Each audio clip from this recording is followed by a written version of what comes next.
안녕하세요. RPM9 이미택자입니다. 오늘 만나실 차는 지프 컴패스입니다.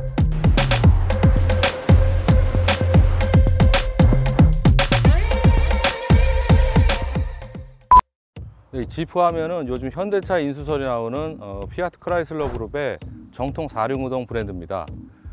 그랜드 체로키하고 체로키가 아주 유명하죠. 2007년에 바로 이 컴패스 1세대가 처음 우리나라에 선보였습니다. 지금 보시는 차는 이제 최근에 등장한 2세대인데요. 완전히 풀 체인지가 됐어요. 그래서 1세대하고는 전혀 다른 모습이 있는데 딱 한 가지 공통점은 자, 7개의 구멍 7 슬롯 그릴입니다. 지프의 아주 그 아이콘 같은 그런 디자인이 되겠죠. 그래서 멀리서 봐도 이 차 지프다 라고 볼 수 있는 그런 디자인인데요. 1세대는 약간 얌전한 그런 어떤 그 학생 같은 이미지였다면은 이 차는 이제 완벽히 성인으로 진화한 그런 모습이 되겠습니다. 그래서 램프도 굉장히 그 아주 깔끔하게 디자인되어 있고요. 이 윗급의 그랜드 체로키와 상당히 유사합니다. 그래서 이 아래쪽에는 주간 주행도 이렇게 자리를 잡았고, 전체적으로 앞모습이 강인하면서 굉장히 안정된 그런 패밀리 룩을 구현하고 있다라고 얘기할 수 있습니다. 이 지프 브랜드의 특징 중에 하나가 이 사다리꼴 모양의 오버펜더입니다. 보통은 이렇게 아치형으로 동그랗게 디자인하죠. 근데 이 차는 이렇게 사다리꼴 모양으로 이 부분이 직선으로 되어 있습니다. 많은 지프 브랜드들이 이런 디자인을 채택을 하고 있죠. 타이어 같은 경우는 이제 팔케인인데요. 팔케인 브랜드는 사실 그 최근에 우리나라 들어오는 수입차들 많이 안 쓰는데 특이하게도 팔케인을 달았어요. 성능이 어떤지는 이따가 한번 체크를 해 보겠습니다. 컴패스라는 이 로고도 이제 구형보다 훨씬 크게 돼 있어서 확실한 아이덴티티를 구현하고 있고, 이 차체 길이 같은 경우는 투싼하고 비슷한 크기입니다. 그래서 수치를 정확히 보면은 투싼보다 아주 작고, 아주 약간 작고, 그 다음에 휠 베이스도 아주 미세하게 작아요. 그래서 전체적으로 보면 이제 투싼하고 거의 비슷한 그런 차다라고 볼 수 있겠습니다. 이 리미티드 버전은 위에 이제 블랙 루프가 있고요. 전체적으로 약간 더 그 세련된 디자인이 구현이 되어 있죠. 뒤쪽도 뭐 그 그랜드 체로키하고 거의 비슷합니다. 여기 재밌는 거는 번호판 보시면 이제 Don't Hold Back 써 있고요. 요 그림이 바로 이제 지프의 아이콘이에요. 그래서 아까 앞서 설명드린 7 슬롯 그릴, 이게 이제 지프의 어떤 그 상징과도 같은 디자인이죠. 트렁크 열어보겠습니다. 트렁크는 이제 전동식은 아닙니다. 전동식은 아닌데 이 차체 높이가 높지가 않기 때문에 충분히 뭐 수동으로 이렇게 들어도 상관이 없습니다. 이 트렁크 공간 보시는데 이제 지금 세팅된 이 공간도 상당히 뭐 이 급에서는 충분한 공간인데, 이 트렁크 아래 부분을 이렇게 보면은, 자 보시죠. 이렇게 쭉 넣어서 이렇게 밑으로 내릴 수가 있어요. 그래서 트렁크 공간을 더 넓게 쓸 수가 있고, 이걸 이제 위에다 또 놓는 이유는 뭐냐면은 이쪽에 보면 이제 그 타이어 수리킷이 있죠. 그래서 수리킷 외에도 각종 그 정비 공구를 좀 놓을 수 있는 여분의 공간이 있습니다. 이런 부분이 더 필요하다 그러면 이제 여기를 위에 올려서 이렇게 사용을 하면 되겠고, 필요 없다 그러면 이제 방금처럼 아래쪽으로 내리면 되겠죠. 그리고 이제 뒤에서 이제 그 2열 시트를 그 젖히는 장비가 지금 없는데요. 그 부분은 조금 아쉬운데, 그래도 앞에서 이 뒷도어를 열고 제끼면은 한 번에 들어가니까 제끼면은 풀 플랫이 됩니다. 그래서 긴 짐을 실을 수가 있기 때문에 그 부분은 뭐 이 차의 그 가격이나 이런 급을 생각할 때 특별히 아쉬운 부분은 아닌 것 같습니다. 중간을 내리면 이제 스키스루 같이 스키 길게 담을 수 있는 그런 공간이 있기 때문에 또 다용도로 활용할 수가 있겠고요. 자, 그래서 전체적으로 보면은 외관은 제가 볼 때는 뭐 구형이 약간 그 부실했기 때문에 이 정도 변화라면은 외형은 뭐 4개 반 정도 주면 적당할 것 같고요. 크게 흠잡을 게 없다는 뜻입니다. 실내를 한번 보시면 전체적인 디자인의 수준을 알 수 있을 것 같습니다. 실내 한번 들어가서 보겠습니다. 네, 이 신형 컴패스에서 발전된 것 중에 하나가 이 유커넥트의 그 진화입니다. 그래서 크라이슬러에서는 그 유커넥트라고 하는데요. 자 보시죠. 이게 한 메뉴에 이런 이제 다양한 메뉴들이 있는데요. 예를 들어서 내비게이션을 이제 보겠습니다. 보면은 보통은 이제 내비게이션이 큰 화면이 있고 다른 걸 누를 때 옆에 버튼을 누른다거나 하는데, 이 시스템은 이제 화면이 있고 계속 그 기존의 메뉴들을 쓸 수가 있어요. 그래서 온도를 하게 되면 이렇게 올렸다가 내렸다 하고, 그리고 이제 했을 때 다시 이런 메뉴들이 나타나죠. 문자를 읽어주는 기능이 있는데요. 제가 한번 보겠습니다. 들을 수도 있고 볼 수도 있는데, 외부 발신 감사합니다. 이게 이제 예전에 처음 나왔을 때보다는 발음이 조금 더 자연스럽긴 한데, 뭐 들으시면 아시겠지만 아직도 약간은 이제 그 어색한 게 있습니다. 음악을 한번 볼까요? 이게 이제 알파인 오디오 시스템인데요. 제가 볼 때 음질은 상당히 괜찮은 것 같아요. 한번 들어볼게요. 예전부터 지프 크라이슬러가 이 음질은 상당히, 오디오 음질은 상당히 좋은 편입니다. 그래서 이 뭐 컨트롤도 여러 가지가 있고요. 열선 쓸 수가 있고, 통풍 시트가 없다는 게 조금 아쉽긴 한데, 이 앱을 누르면 이제 그 프로젝션 매니저라고 해서 미러링을 쓸 수가 있습니다. 그래서 안드로이드 오토도 이 시스템에서 작동을 하고, 자, 이 아래쪽을 보시면 이 4륜구동에 관련된 시스템이 나오는데요. 셀렉 터레인이라는 그런 장비가 되겠죠. 그래서 이제 예전 1세대에서는 없었던 장비입니다. 보시다시피 이제 오토로 놓으면은 뭐 지형에 따라서 자동으로 차가 반응하는 거고, 이제 보실게요. 이제 스노우 말 그대로 눈길이고, 모래 만나면은 샌드, 그다음에 진흙은 이제 머드 이렇게 바꿀 수가 있고요. 그럴 때 이제 4륜구동 락 기능이 자동으로 작동이 돼서 그 험로 탈출을 도와주는 그런 기능이 되겠습니다. 일반적인 상황에서는 이제 뒷차축이 분리가 되는데요. 그래서 4륜구동이 필요 없다 그러면은 이제 2륜구동처럼 쓸 수가 있어서 연비를 절약할 수 있는 그런 모드가 되겠죠. 또 하나는 이제 수입차들 대부분 보면 이런 USB 단자나 옥스 단자가 이 센터 콘솔 안쪽에 있어서 상당히 불편한데, 이 차는 여기에 있어요. 그래서 바로 연결을 할 수가 있는데, 제가 볼 때는 한 가지 단점은 이 스마트폰 요즘 많이 쓰시잖아요. 이게 놓을 데가 좀 부족합니다. 여기 그 컵홀더 쪽에 놔야 되는데, 제 폰처럼 노트8 같은 경우는 빠듯하게 들어가죠. 요즘에는 어떤 차들 보면은 이 폰을 꼽아서 바로 충전할 수 있는 그런 장비를 마련을 해 놓는데, 지금 이제 무선 충전 장비인데 그런 게 없다는 게 조금 아쉽습니다. 제가 볼 때는 이런 장비를 어디 이런 쪽에 좀 숨기고 이 폰을 이대로 놔서 무선 충전을 할 수 있게 그렇게 하면 더 좋지 않을까, 그런 생각을 해봅니다. 자, 그러면 이 홈로로 가서 이 차의 그 달리기 성능 지금 살펴보겠습니다. 자, 이제 오프로드 와 있는데요. 한번 이 집 컴패스의 오프로드 능력을 제대로 한번 살펴보겠습니다. 4륜구동 장치를 좀 락으로 해봤거든요. 락으로 안 해도 될 것 같긴 한데, 조금 너무 머드로 바꿔도 되거든요. 오토, 스노우, 샌드 머드가 있습니다. 4륜구동 락 오토, 락 모드입니다.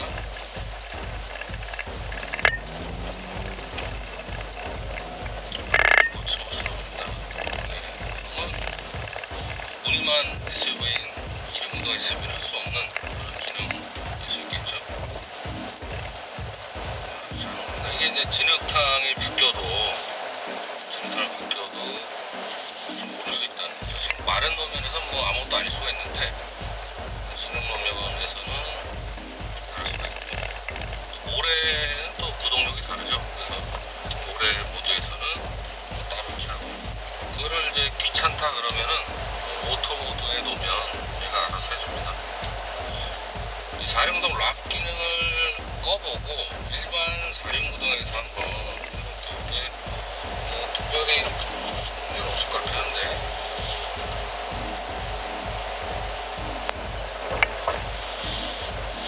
자, 갑니다.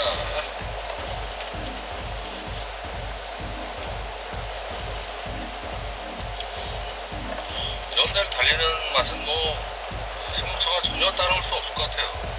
이런 게 바로 이제 SUV를 타는 맛이지 않을까 그런 생각입니다. 디젤이 또 아니어서 아주 이제 부드러운 그런 주행성을 즐길 수가 있죠.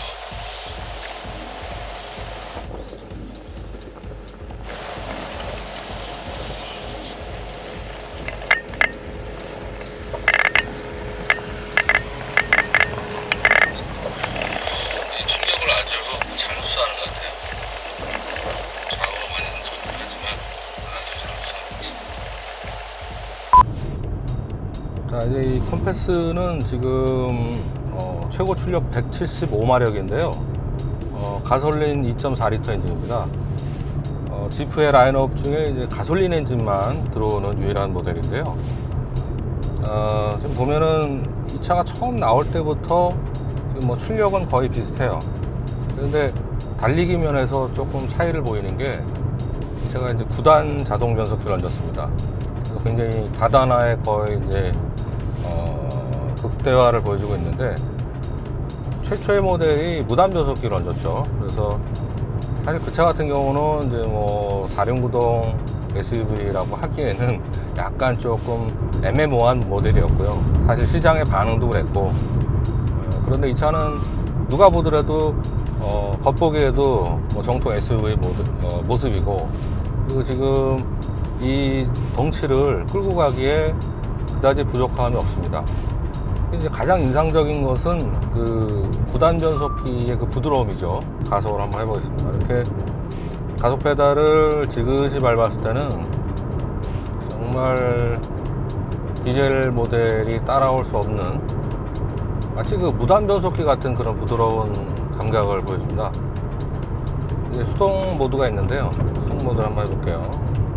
이 변속기의 특징은 이렇게 뭐 9단 변속기이긴 한데 변속 범위가 그렇게 넓지는 않습니다. 그러니까 말하자면은 일정 속도 범위 내에서 너무 기어를 낮추거나 너무 높일 수가 없어요. 이제 그것은 그 장단점이 있겠죠. 그래서 급가속을 할 때 시프트 다운을 좀 많이 하고 싶다 이럴 때 지금 보면은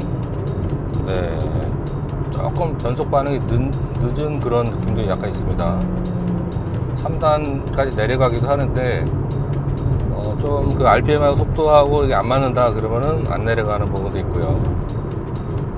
반면에 이런 세팅이 부드러운 변속을 가능하게 하는 그런 측면도 있죠. 제가 볼 때는 이거는 뭐 아주 그 차를 정말로 다이나믹하게 모는 분들보다는 장거리를 아주 편안하게 달리고 싶은 그런 분들한테 어울리는 세팅이 아닌가 그런 생각이 듭니다. 파워트레인은 뭐 별 4개가 적당할 것 같고요. 지금 정숙성도 상당히 좋거든요. 지금 어떤 윈드 노이즈가 특히 적고요. 그리고 하체에서 올라오는 소음도 그다지 크지 않습니다. 아무래도 이제 디젤이 아니다 보니까는 또 방음 대책도 잘 해서 정숙성도 상당히 우수하고요. 정숙성은 별 4개 뭐 주면 될 것 같습니다.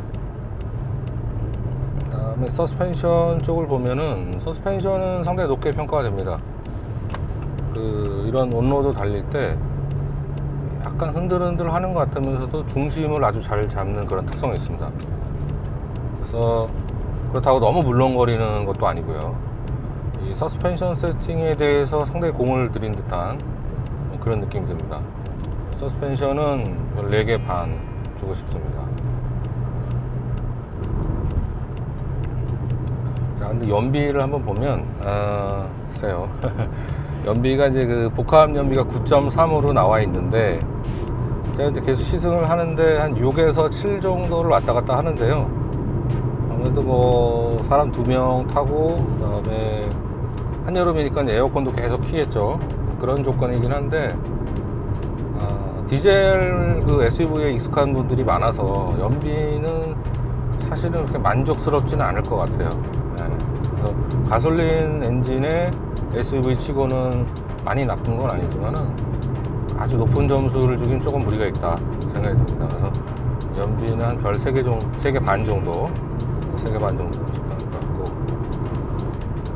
근데 이제 이 차의 그 어떤 그 느낌을 이렇게 자세히 보면 구형보다는 굉장히 많이 발전했는데, 자 보시면 그 시동 버튼 옆에 이 플라스틱의 그 마감 처리가 그다지 좋지가 않습니다.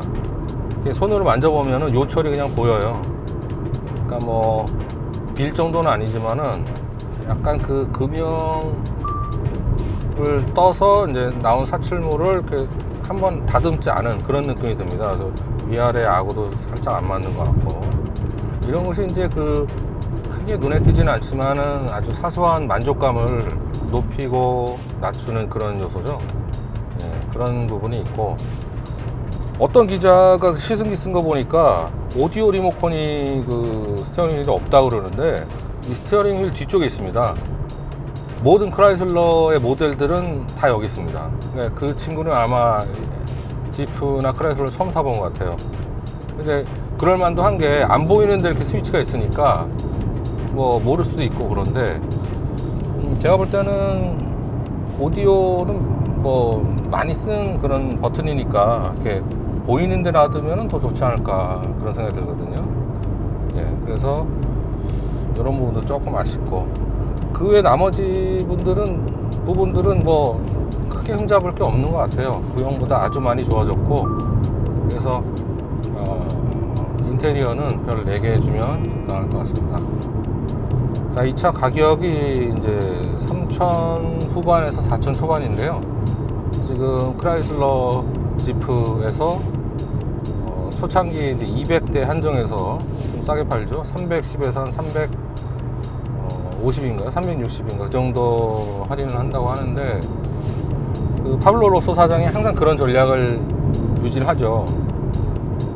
제가 볼 때는 뭐 좋은 전략 같기도 한데, 만에 하나 이제 그게 진짜 가격처럼 인식이 되면 나중에 그 가격을 받을 수 있을까라는 생각도 듭니다. 또 요즘 수입차 업계에서 워낙에 할인을 많이 하기 때문에 정가로 돌아간다고 했을 때 이 가격을 유지할 수 있을까, 그런 걱정이 들긴 하는데, 일단은 초창기에 내건 그 4천만 원 아래 가격, 그 가격으로 보면 적당한 가격 같아요. 그 가격을 유지한다 그러면은 괜찮은 가격 같고, 그렇지만은 엄청나게 매력적인 가격은 아니다, 그렇게 정리를 할 수가 있겠습니다. 그래서 값 대비 가치는 저는 별 4개를 주고 싶습니다. 전반적으로 보면은 이 차는 그 기존의 이제 지프 모델들을 보면 요즘 그 품질이 굉장히 좋아졌는데요. 그랜드 체로키, 그 다음에 2차, 그 다음 밑에 레니게이드가 있죠. 어떻게 보면 상당히 촘촘하게 붙어 있어서 약간씩 시장이 겹치는 느낌도 있는데, 이 4륜구동에 대한 그런 강점을 갖고 있는, 또 명성 있는 지프라는 브랜드이기 때문에, 만약에 이 차가 뭐 만족스럽지 않다 그러면 위에 체로키, 또 아니면 그랜드 체로키까지 이렇게 유인할 수 있는 그런 효과가 충분히 있다고 생각합니다. 그래서 이렇게 라인업을 촘촘하게 짜는 거는 전 뭐 좋은 전략이라고 보고, 다만 이제 이 차가 잘 돼야 되겠죠. 이 차가 만약에 반응이 안 좋아서 다른 모델로 간다 이런 것보다는 모든 모델이 판매 시너지 효과를 얻을 수 있는 그런 상황이 되면은 지프한테 아주 좋은 상황이 될 것 같고, 특히 이제 지프 전 시장이 이제 전용 전 시장이 계속 늘어나고 있잖아요. 그러니까 그런 부분에 있어서는 상당히 뭐 앞으로 좋은 일만 남은 것 같고, 지금 컴패스가 다른 모델들에 비하면 이제 한국 도로 사정에서 더 맞는 모델 같은데, 일반 시청자분들 또 이런 소비자분들한테 어떤 반응을 얻을지는 제가 한번 지켜봐야 될 것 같습니다. 저는 뭐 상당히 그 좋은 느낌을 받은 그런 SUV였습니다. 지금까지 RPN9 이미택시입니다.